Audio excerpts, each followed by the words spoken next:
আপনি যদি আপনার ফেসবুকে বা বিজনেস পেজে রিমাইন্ডার ফেসবুকের দেয়া মেসেজ পেয়ে পেয়ে বিরক্ত হয়ে যান, তাহলে এই ভিডিও আপনার জন্য।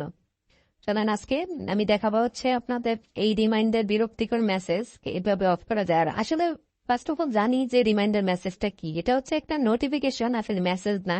ফেসবুক হচ্ছে আপনার কোন অডিয়েন্স যদি আপনাকে মেসেজ করে থাকে 24 থেকে 48 ঘন্টার মধ্যে যদি আপনি ওনাদের মেসেজের কোনো রিপ্লাই না দেন, সেক্ষেত্রে ফেসবুক আপনাকে স্মরণ করে দেয় যে আপনার এটা ওনাকে রিপ্লাই করা উচিত, আপনার কাছে কিছু জানতে চায় বা আপনার কোনো সার্ভিস নিতে চায়।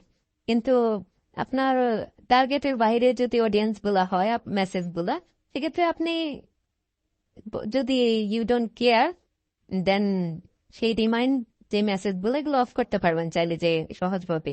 কারণ আজকে সেটাই দেখাবো আপনাদের।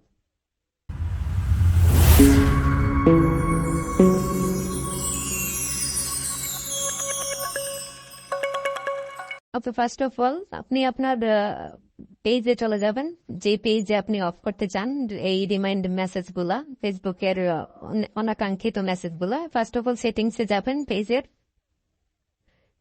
সেটিংস থেকে নোটিফিকেশনে যাবেন। নোটিফিকেশনে যাওয়ার পর দেখেন এখানে রিমাইন্ডার্স একটা অপশন ওনারা দিয়ে রাখছে, আপনি চাইলে অফ অন করতে পারবেন।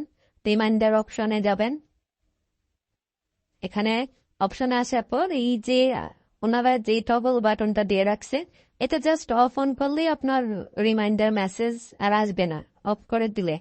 আর অন করে দিলে আপনি চাইলে আপনার যদি মনে করেন আপনার পেজে আবার আপনি যেগুলি স্কিপ করে গেছেন কাস্টমারের মেসেজ, সেগুলি আবার ফেসবুক আপনাকে নোটিফাই করবে, সেক্ষেত্রে আপনি অন করে দিবেন। সেটা it's up to you. Okay, that's all. Thanks for watching.